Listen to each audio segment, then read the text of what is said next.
week's edition of Longwood Live. It's Thursday, so that means 2 more days to cast your vote for the next SGA president. We'll give you an update on the election as well. Also, the story of a cross-country runner and his family, grief-stricken from tragedy and their road to recovery.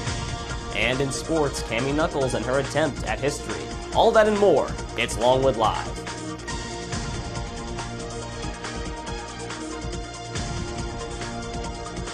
What's going on, LU? Welcome into this week's edition of Longwood Live. I'm Nathan Epstein.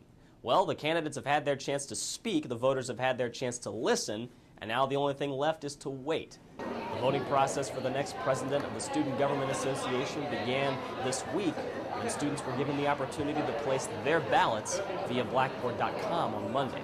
Both candidates, juniors Ben Britton and Emily Van Daneker, laid their views on the table during a presidential debate held last week on Wednesday. The results are expected to be released sometime on this upcoming Monday, April the 11th. If you've not yet voted, it's not too late. Simply go to blackboard.longwood.edu, sign in using your student username and password, and click on SGA Voting. Clint Mooney, a freshman at Longwood, is a cross-country runner and has wanted to compete with the Lancers ever since his early high school days. Tragically, a car accident during October of 2009 left him paralyzed from the waist down, and thus prevented his dream from becoming a reality.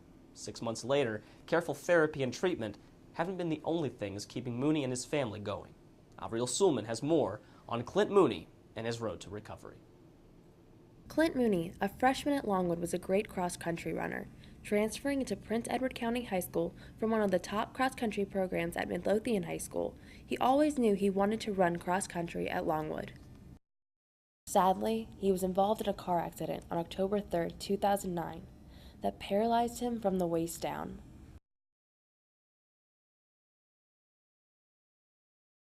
As tragic as that may be, he is alive and very happy. Well, one that's been up for challenges, and this is a challenge, and he's coming through it. He's still our Clint. Nothing's changed there. No matter the circumstances, he has had a positive attitude about the situation he has found himself in, which has also helped his parents get through it all. Attitude through it all has been a blessing, I think, to the whole family, that he has such a positive attitude that's even helped us. So that's... His parents knew how hard it would be to be in a wheelchair in a house that was not equipped for any type of handicap, so they decided to make the transition a little easier on him. This is my pad. This is my new room.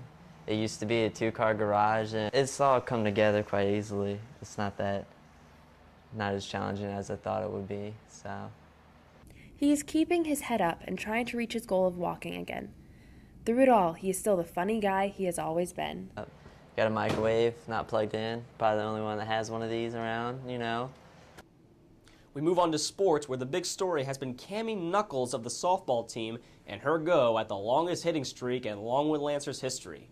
Howard paying a visit to Lancer Field on Tuesday for some doubleheader action. Knuckles stood at 21 straight games with a hit coming in, one back of tying the record, but she took care of that in a hurry. Bottom of the first at bat, and thank you very much. Base hit up the middle, that's number 22, tying her atop with Jennifer Potts. We go now to the top of the 7th, where the Lancers seem to have everything in control, up 6-0. But Howard makes a comeback, now only down 6-5 in the leading run at the plate, until junior pitcher Brianna Wells says, well, I'm Brianna Wells, and you're not. Howard flies out to right, ending the threat. We move on to Game 2. Wasn't much of a game. Lancers controlled the whole way. The only story was Knuckles needs one more hit for the longest streak in school history. First try, she bunts. Looks like she's safe, but the ump says differently. Would it cost her? Second try.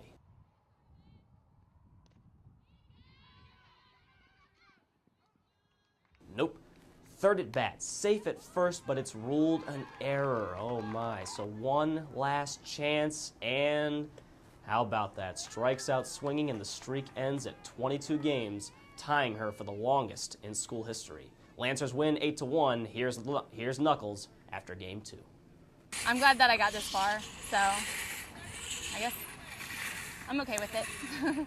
Well, obviously I feel for her because, you know, although it's not really all about records, you know, when you have some individual things come up, I think it's really nice if they can follow through and be able to do that. But, you know, she'll just have to start another one. We'll just look forward to her. You know, the pressure's off of her, so now she'll get to start over, and we'll look for some good softball from her. Elsewhere, baseball got hammered on the road at VMI, losing 14-1 on Tuesday. Phil Cerrito led the way with 3 hits and 1 run in that game. Also on Tuesday, the women's golf team defended their home course, winning the Tina Barrett Invitational at the Manor. 3 Lancers finished tied for second individually. And on Sunday, the women's lacrosse team fell to Louisville at the Athletics Complex in Farmville, losing 10-17.